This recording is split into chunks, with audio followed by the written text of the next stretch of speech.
እሺ ሰላም ቤተሰቦች እንዴት ናችሁ? እንኳን በሰላም ወደ ፋኖስ ኢትዮጵያ መጣችሁ ብያለሁ። እንግዲህ በዛሬ ትምህርታችን ደግሞ ተ፣ ቸ እና ነ ፊደላቶችን እናያለን። ግን ይህን ስናይ ያው ሰፋ አድርገን ፊደሎችን እየለየን ከዛም ደግሞ በምስል የታገዙ ቃላቶችንም አብረን እያነበብን በደንብ እስኪገባችሁ ድረስ እንማራለን ማለት ነው። ስለዚህ እስከ መጨረሻው አብራችሁኝ ቆዩ። እነዚህ ላይ እንደምትመለከቱት ተ አለች እዚህ ጋር እዚህ ጋር ምን እናያለን? በምስል ተማሪ እናያለን። ስለዚህ ተማሪ በአንድ ላይ ተማሪ ይሆናል ማለት ነው። ተማሪ። ሌላኛው እዚህ ጋር ምን ይታያቸዋል? ቸኮሌት ይታየናል ማለት ነው። ስለዚህ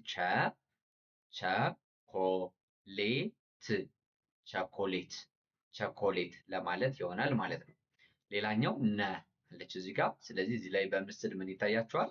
ነብር ይታየናል ማለት ነው። ስለዚህ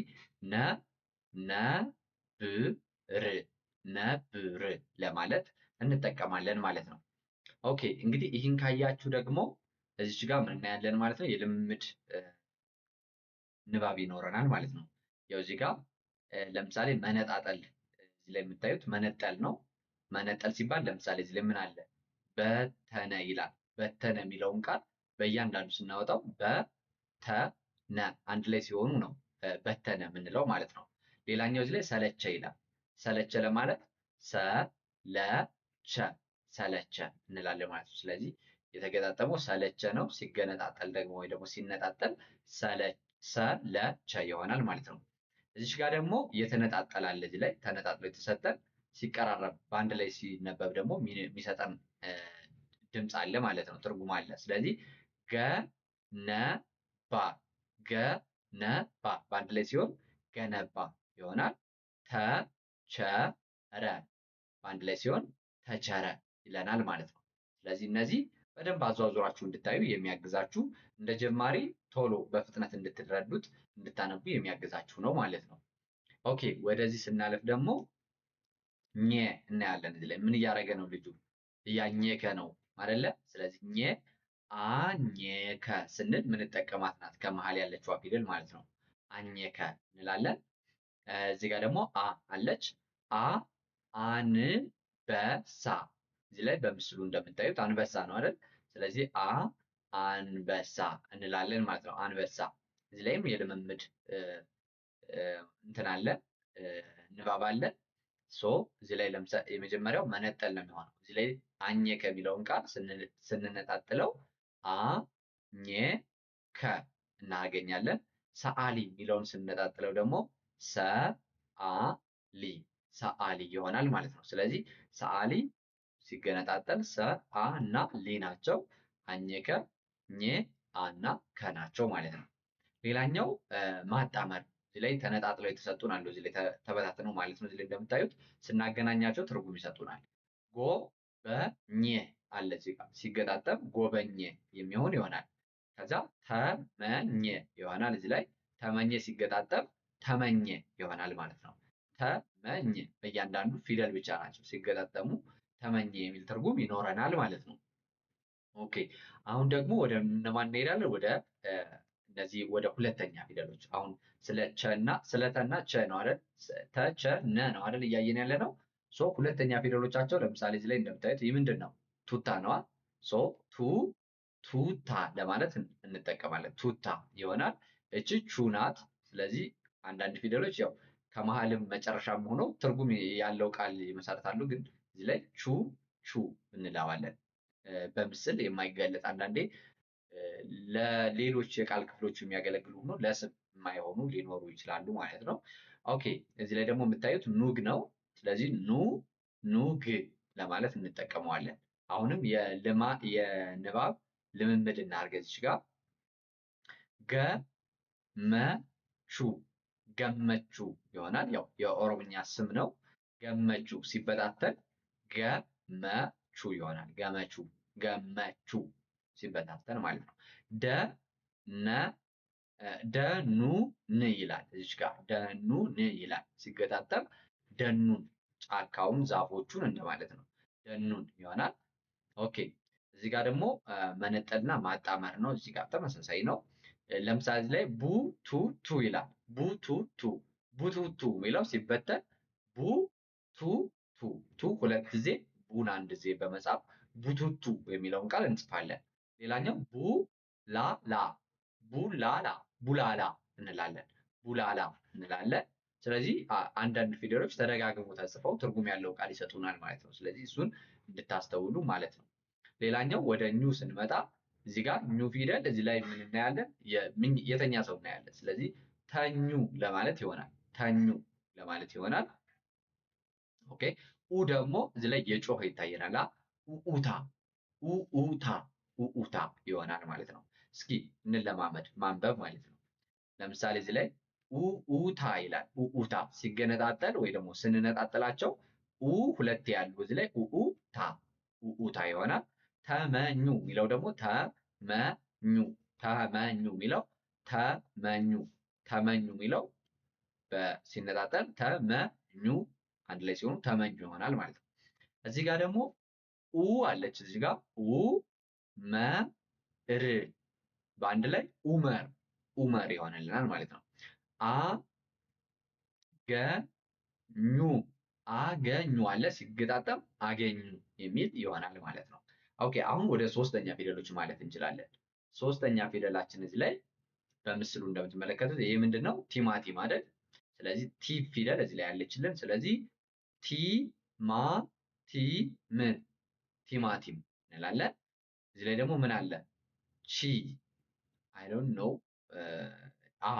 አይ ጋር ቺ ማለት ደግሞ ቺንጋ ቺንጋ ይሄ ያ ወፍጮ ላይ የምንጠቀምበት ወይ ደግሞ ተሽከርካሪዎች ሞተር ላይ ምናምን ይሄ ለሞተር ማዞሪያ የሚያገለግለው ማለት ነው። ስለዚህ ቺ ቺንጋ ቺንጋ ይሆናል ማለት ነው። ኦኬ ኒ ደግሞ ኒ ኒያላ ኒያላ እቺ እንስሳ ኒያላ ትባላለች። ስለዚህ ኒያላ እንላለን ማለት ነው። ጉድ ኦኬ መልመጃ አሁን የንባብ ልምምድ እናደርግ እዚህ ጋር ይሄ ምን ይላል? ቀበቶ ይላል። ቀበቶ ኦኬ ስንነጣጥላቸው ቀበቶ እያንዳንዱ ማለት ነው በአንድ ላይ ቀበቶ የሚል ይሆናል ማለት ነው። እዚህ ላይ ደግሞ በተነ ይላል። ስለዚህ በተነ ሲል በተነ እናገኛለን ማለት ነው። ኦኬ ወደዚህ ስናልፍ ደግሞ እዚህ ላይ በሰለ ይላል። በሰለ በአንድ ላይ በሰለ የሚል ትርጉም ያለው ይሆናል ማለት ነው። ኒ ያ ላ በአንድ ላይ ኒያላ ኒያላ ይሆንላል። ጉድ ኦኬ አይ ቲንክ በጣም ኢንተረስቲንግ እየሆነላችሁ ይመስለኛል። ምክንያቱም በጣም ቀላል ነው። ያው እዚህ ላይ እየተኛ እናያለን። እንግዲህ ኝ ፊደል ናት። ተኚ ለማለት ይሆናል። ተኚ እዚህ ላይ ኢ አለ። እሺ ካርታ መቼም የማያውቃት ሰው አይኖርም፣ ግን የኢትዮጵያ ካርታ ነች። እሺ ኢትዮጵያ ሀገራችን እችን ትመስላለች በካርታ ሶ ኢ ኢትዮጵያ ኢትዮጵያ ኢትዮጵያ ለማለት ይሆናል ማለት ነው። አሁን የንባብ ልምምድ እናርግ። ኦኬ ስንለማመድ እንግዲህ እዚህ ላይ አግኚ የሚል ቃል አለ። ሲነጣጠል ግ ኝ ይሆናል ማለት ነው። እዚህ ላይ አማን ይላል። እዚች ላይ ማ ን አማን። እዚህ ላይ ደግሞ ኢትዮ ይላል። ኦ ነጣጥዬ ነው አማን ምንላችሁ ያው ኢ ት ዮ ይላል። በአንድ ላይ ኢትዮ ማለት ይሆናል።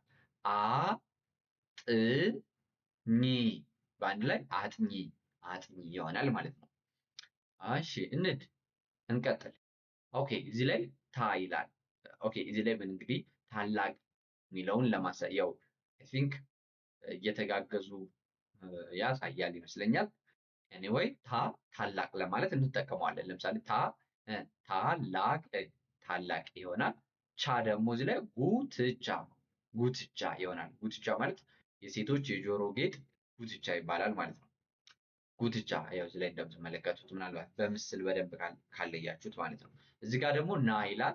አንዷ ቃል ብቻዋን አንዷ ፊደል ብቻዋን እንደ ቃል ታገለግላለች። ና እንጂ ቃልኩ ያው በምስል ና ማለት ነው። ሶ ና ይሆናል። እዚህ ጋር ትንሽ የንባብ ልምምድ እናርግ። አሁንም ይሄ ምን ይላል? ታሪክ ታሪክ ይላል። ስለዚህ ታሪክ አንድ ላይ ታሪክ ታሪክ ይሆናል። እዚህ ላይ ደግሞ መቻል ይላል። መቻል በአንድ ላይ መቻል እንግዲህ ሲገጣጠሙ መቻል የሚሆን ይሆናል ማለት ነው።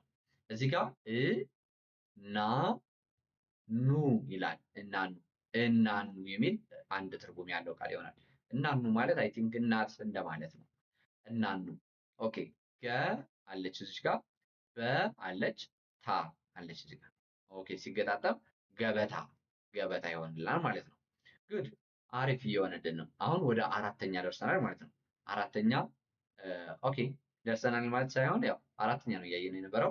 እሺ አሁን ወደ እኛ ነው የምንሄደው። እኛ ፊደል ምን ታሳያለች እዚህ ላይ? ፊኛ ይታያችኋል አይደል?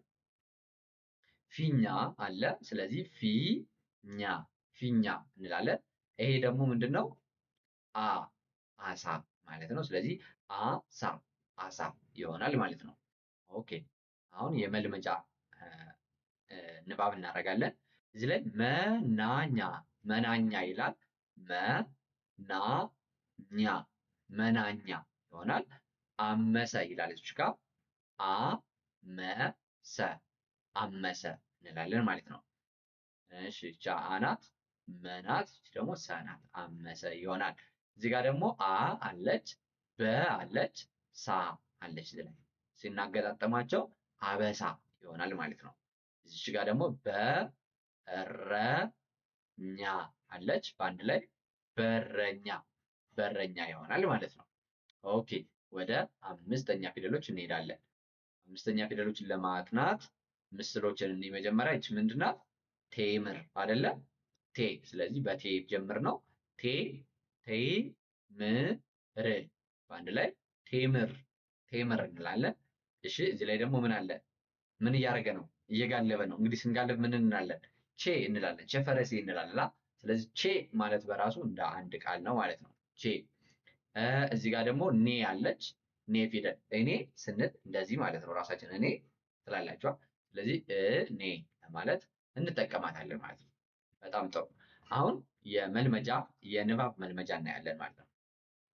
መጥቼ ይላል እዚህ ጋር። መጥቼ ስንል ማን ማንን ነው የተጠቀምነው? መጥቼ መጥቼ እንላለን። ዘፈኔ እንላለን። ዘፈኔ ስንል ደግሞ ዘፈኔ እንላለን ማለት ነው። ዘፈኔ ኦኬ። ሰርቼ ስንል ምን እያልን ነው? ሰርቼ እያልን ነው አይደል? ለእኔ ስንል ደግሞ ለእኔ እያልን ነው ማለት ነው። ለእኔ እያልን ነው ማለት ነው። ስለዚህ በዚህ መሰረት በደንብ ጥሩ እያደረጋችሁ ያዙ፣ ጻፉ ደጋግማችሁ ማለት ነው። ከዚህ ባለፈ ደግሞ ያው እኛም በውስጥ መስመር እንደምናስተምር ታውቃላችሁ። በሳምንት 5 ቀን በቀን አንዳንድ ሰዓት ነው የምናስጠናው። ደብተር እስክሪብቶ ትገዛላችሁ። ዛሬው ጀምራችሁ ተመዝግባችሁ መጀመር ትችላላችሁ። የቤት ስራ እንሰጣችኋለን። አሁን እዚህ ላይ የቤት ስራዎች እዚህ ላይ መልመጃዎችን ሊሆን ይችላል፣ ሌሎች ተጨማሪ ይዘቶችን ሊሆን ይችላል። እያለማመድናችሁ ፊደሎችን መለየት፣ ቃላቶችን ማንበብ፣ ሀረጎችን፣ አረፍተ ነገሮችን እያላችሁ ሁሉንም ነገር እንድታውቁ እናስችላችኋል። በአጭር ቀን ሳትሰለችሁ ማለት ነው። እሱን ለማድረግ በቴሌግራም ዋትሳፕ እና ኢሞ ላይ ስለሚሰራ ስልካችን በውስጥ መስመር አናግሩና አሁኑኑ መጀመር ትችላላችሁ ማለት ነው። ኦኬ አሁን እንቀጥል አይደል? ኘ እናገኛለን። ኘ ያለች እሺ። እዚህ ላይ ደግሞ ይቺ እንስሳ ምንድነች? ኤሊ ነች። ስለዚህ ኤሊ ለማለት እንጠቀማታለን ማለት ነው። ኤሊ ኦኬ። መልመጃችን እንቀጥል። ስንለማመድ ለምኜ የሚላለች ላይ ለምኜ ማንን የተጠቀምነው? ለምኜ ለምኜ ይሆናል። ኤልሳ ይሆናል። እዚህ ጋር ደግሞ ኤልሳ ስንል ኤልሳ ኤልሳ ብለናል ማለት ነው። እዚህ ጋር ደ አለች፣ ር አለች፣ ቤ አለች። ሲገጣጠም ደርቤ እንላለን ማለት ነው። ደርቤ እሺ። እዚህ ላይ ደግሞ ማን አለች? በትኜ አለች። ስለዚህ በአንድ ላይ በትኜ የሚል ቃል እንፈጥራለን ማለት ነው። እንቀጥል። በምስል የታገዘ ጥናት ነው። ኦኬ እዚህ ላይ ምን እያደረጉ ነው? ምን ይታያችኋል? ትምህርት ይታያችኋል አይደል? ልጆች እዚህ ላይ ያሉ፣ አስተማሪ እዚህ ላይ ያሉ። ስለዚህ ትምህርት ነው። ት ፊደልን እንይዝና ትምህርት ፈጠንኩባችሁ። ትምህርት ትምህርት ይሆናል። እዚህ ላይ ደግሞ ች ምንድናት? ችግኝ ነቻ። ች ችግኝ ለማለት እንጠቀማለን። ችግኝ እንላለን። እችን መቼም አያውቅ የለም። ንብ ናቻ። ንብ ለማለት እንችላለን ማለት ነው። በዚህ አሁንም የመልመጃ ጥያቄዎችን እንስራ። እሺ ይህ ቃል ችግር ይላል። ችግር ለማለት ችግር። ይሄ ደግሞ ትንኝ ይላል። ትንኝ ለማለት ደግሞ ትንኝ ትንኝ ነው። እዚህ ላይ ግ አለች፣ ን አለች፣ ብ አለች። ሲገጣጠሙ ግንብ ግንብ ይሆናል። እሺ እዚህ ላይ ደግሞ ስ አለች፣ ች አለች፣ ከዛ ል አለች። በአንድ ላይ ስችል ስችል ይሆናል ማለት ነው። ኦኬ ስችል እዚህ ላይ አልጨመራትም። ስለዚህ ልን እዚህ ላይ ልሙላላችሁ ማለት ነው። ያው ስችል ይሆናል ማለት ነው። ስችል ይሆናል። ኦኬ እንቀጥል። አሁን ወደ ኦኬ እዚህ ላይ ያሉት ደግሞ እች እንስሳ ብዙ ሰው ላያውቃት ይችላል። ጥርኝ ትባላለች። ስለዚህ ኝ ፊደልን እንጠቀማለን። ጥርኝ ስንል መጨረሻ ላይ ማን አለች? ኝ ፊደል አለች ማለት ጥርኝ እንላለን። ይሄ ደግሞ ስንል ይሄ ምን ይታያቸዋል? መቼም ሁላችሁም እጅ ላይ አለ አሁን በግምት። ስለዚህ እርሳስ ስንል ነው። እርሳስ ስንል እንጠቀመዋለን ማለት ነው። ፎር ኤግዛምፕል ለምሳሌ መልመጃዎችን እንስራ። እሺ የመጀመሪያው ስንኝ ይላል። ስንኝ ይህን ቃል ስንኝ ማለት ግጥም ስንጽፍ አንዷ መስመር ስንኝ ተብላ ትጠራለች። ስለዚህ ስንኝ ያው እንግዲህ በደንብ አንባቢ ስትሆኑ ያጋጥማችኋል እንደዚህ አይነት ነገር። ስለዚህ ይጠቅማችኋል፣ በደንብ ያዙ። ስንኝ ስንል ስ ን ኝ ከዚያ ደግሞ ግኝት ይላል። ግኝት ግኝት ስንል ደግሞ ግኝት እንላለን። ግኝት እንላለን ማለት ነው። እዚህ ጋር አለች፣ ሳ አለች፣ ት አለች። ሲገጣጠሙ እሳት ይሆናል ማለት ነው። እዚህ ላይ ደግሞ ር አለ። ሲገጣጠም እንግዲህ ይህ ቃል በእያንዳንዱ እና ር ማለት ነው። ብዕር ብዕር ብዕር ማለት በአማርኛ ትክክለኛ ስሙ እስክርቢቶ ማለት ነው። ብዕር እንላለን ማለት ነው። ኦኬ አሁን ወደ መጨረሻ ፊደሎች ሂደናል። ጨረስን ማለት ነው። እየጨረስን ነው። ኦኬ ረዥም ጊዜ እንደወሰድኩባችሁ ይገባኛል። ግን ደግሞ ጠቃሚ የሆነ ትምህርት ከተማራችሁ እቺ 20 ደቂቃ ማትሞላ ነገር በጣም ይህን ያህል ከባድ ነገር አይደለም ማለት ነው። ስለዚህ ቶ እንላለን። ምንድን ናት ይቺ? አይ ቲንክ ብዙ ሰው ላያውቅ ይችላል። በተለይ ደግሞ የከተማ ልጆች ግን ይኖር ስላልመሰለኝ ነው። አይዶን ነው። ግን ገጠር ላይ በጣም የተለመደ ስለሆነ ቶ ምን ማለት ነው? ቶፋ ቶፋ ለማለት ነው። እቺ ምንድነች? እቺ ደግሞ ትምህርት ቤት ሂዶ የሚያውቅ ሰው ሁሉም ሰው ያውቀዋል። ቾ ምን ማለት ነው? ቾክ ቾክ ነው።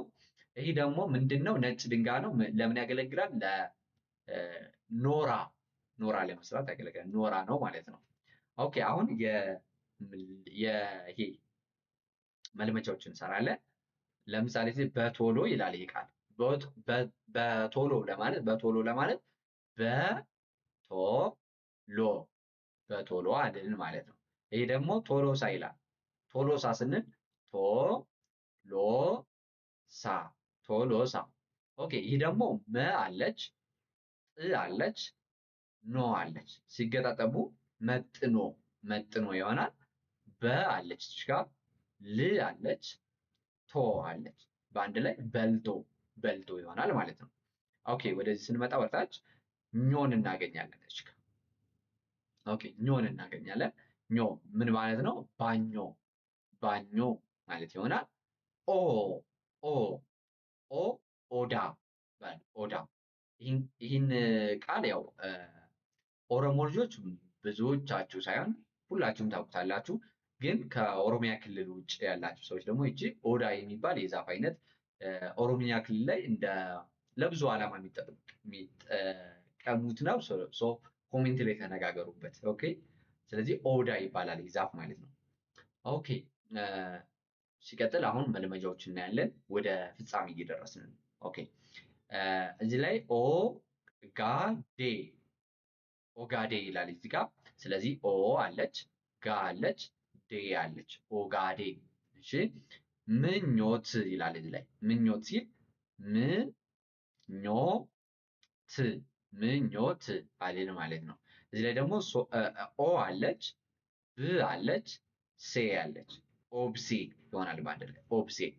ይሄ ደግሞ አገኘ አለ በአንድ ላይ አገኘ አገኘ ይሆናል ማለት ነው። ጉድ በጣም ጥሩ። አሁን እስኪ እናንብብ ትንሽ እናንብብ ይችን እናንብብና ኦኬ ቀሪውን ለቀጣይ ማሳለፍ እችላለሁ። ኦኬ ኦኬ ጨርሻለሁ። ኦልሬዲ ጨርሻለሁ። ያው በነገራችን ላይ አንድ ነገር ልንገራችሁ። መደበኛ ተማሪዎች በሳምንት በቀን በክፍለ ጊዜያቸው በትምህርት ቤት ሄደው ሲማሩ ማለት ነው ሞስት ኦፍ ዘ ታይም ብዙ ጊዜ 40 እና 45 ደቂቃ ነው የሚማሩት። ስለዚህ እናንተ አሁን ከ30 ደቂቃ በታች መማር ያው በእርግጥ እናንተ አብዛኞቹ ተማሪዎች ስራ እየሰራችሁ ትልልቆች ስለሆናችሁ ጊዜያችሁ ይህን ያህል ውድ ሊሆን ይችላል ነው። ግን ደግሞ የምታገኙት ትምህርት ከውድነት በላይ ነው። አንዴ ከአኩየር ካደረጋችሁት አንዴ ካወቃችሁት በኋላ ዘላለም የምትጠቀሙበት ነገር ስለሆነ ጊዜያችሁ ያው እንትን እንዳትሉ ብዬ ነው፣ እንዳትቻኮሉ። ግን እሺ እንቀጥል። እዚህ ጋር ይችን እናነብ። ፊደል ምን ማለት ነው? ፊደል ይሆናል። አጠና ይላል። በአንድ ላይ አጠና እንላለን። ፈተና በአንድ ላይ ፈተና ፈተና እንላለን። ጠየቀ በአንድ ላይ ጠየቀ እንላለን ማለት ነው። ይቺ ደግሞ ክፍል ይላል። በአንድ ላይ ክፍል ማለት ነው። ርዕስ ይላል። በአንድ ላይ ርዕስ ማለት ይሆናል። ኦኬ ኦኬ። እሺ አሁን ይችን እንስራ። ኦኬ የመጨረሻው ነው ይሄ። እሺ ማ አለች፣ ተ አለች፣ ሪ አለች። እንግዲህ ምን ማድረግ መሰላችሁ? ይሄ ትርጉም እንደሚሰጥ አድርጋችሁ ቦታ መቀያየር ነው ማለት ነው። እያችሁ ጌም ነው ይሄ። ስለዚህ ማተሪ የሚለው ቃል ትርጉም አይሰጥም፣ ግን ስንደረድረው ተማሪ የሚል ቃል ይሆናል ማለት ነው። እያችሁ ተማሪ ማለት እንችላለን። ተን የመጨረሻዋን እዚህ አንደኛ ላይ አደረግን። ማ እቺ የመጀመሪያዋን ወደ መሀል ከተትናት ሪ ባለችበት። ስለዚህ ተማሪ ተንና ማን ቦታ በመቀያየር ማለት ነው። አሁን ገብቷችኋል። ስለዚህ ታችኛው ደግሞ ይሄኛው ዳሌሰ አለ። ዳሌሰ ምንም ትርጉም አይሰጥማ፣ ግን ትርጉም ባይሰጥም እንኳን ቦታ ስንቀያየርለት ምን ይሰጣል? ዳሌሰ የሚለው ሰሌዳ ወደ ኋላ ስናነበው ማለት ነው። ሰሌዳ የሚል ትርጉም ያለው ቃል ይሆናል ማለት ነው። ሰሌዳ መማሪያ ማለት ነው። አሁን ሰሌዳ ነው ይሄ። በስልክ ላይ ቢሆንም በዚህ በዲጂታል ቢሆንም ሰሌዳ ላይ ነው አሁን የራሱ እየጻፍኩላችሁ ያሉት ማለት ነው። ወይ ደግሞ በአካል ትምህርት ቤት ሄዳችሁ ስትማሩ የምትማሩበት ቦርድ ሰሌዳ ይባላል። ኦኬ አሁን እዚህ ላይ ጠአና ይላል። ጠአና ጣና ጣና ቢሆን ያው እንትን ይሆንላችሁ ነበር፣ ውሃ ይሆን ነበር ጣና ውሃ። ግን ይሄ ደግሞ ጠአና ነው የሚለው። ስለዚህ የግድ ፊደሎችን ስንፈውሳቸው አ የመጀመሪያ እናርጋት፣ ጠ ወደኋላ ተመለስ፣ ከዚያ መጨረሻ ላይ ና አንነካትም። ስለዚህ አጠና የሚል ትርጉም ይሆናል ማለት ነው። ራይት። አሁን ደግሞ እስኪ እዚህ ላይ እንደውም እኔ እየሰራው ነው ወይ ደግሞ ከእናንተ ጋር እየሰራው ነው የምናየው። ደልፊ ይላል። ደልፊ የሚለውን ቃል ምን እናደርጋለን? ፊን መጀመሪያ እንጻፋት። እሺ ፊ ፊ ከዛ ደን ወደዚህ ቀጣይ እናርጋት። ደ ከዛ የመጨረሻ ል ል በአንድ ላይ ፊደል ይሆናል ማለት ነው። አያችሁ ፊደል። ደልፊ የሚለው ትርጉም አይሰጥም፣ ግን ፊደል ሲሆን ይሰጣል ማለት ነው። እዚህ ላይ ተናፈ ይላል። ተናፈ ምንም ትርጉም አይሰጥም፣ ግን ፈ እሺ መጀመሪያ ፈን እንጻፋት። አንዳንዴ ስጽፍ እዚህ ላይ እንዳይ ፈ ተ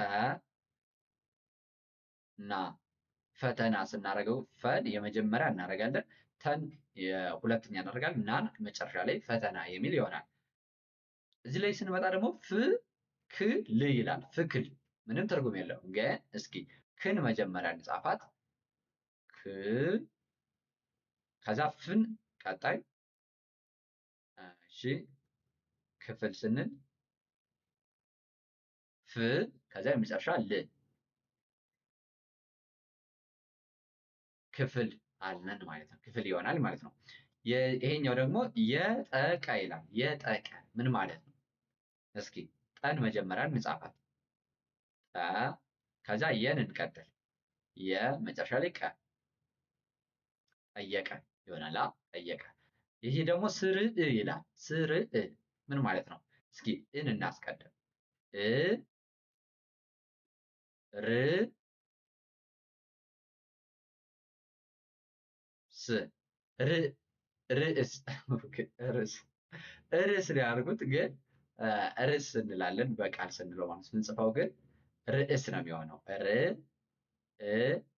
ስ እንደዚህ ነው የሚጻፈው ሲጻፍ ማለት ርዕስ እንላለን። ምክንያቱም ስንጽፍ እንዴት ነው ስንል እኛ ቃሉ ፈጠን ሲል ማለት ነው ርዕስ እንላለን። ስንለው ግን ርዕስ ነው ሲጀመር በቃል ርዕስ ነው ከመሀል ያለችው ብዙ አትሰማም ማለት ነው።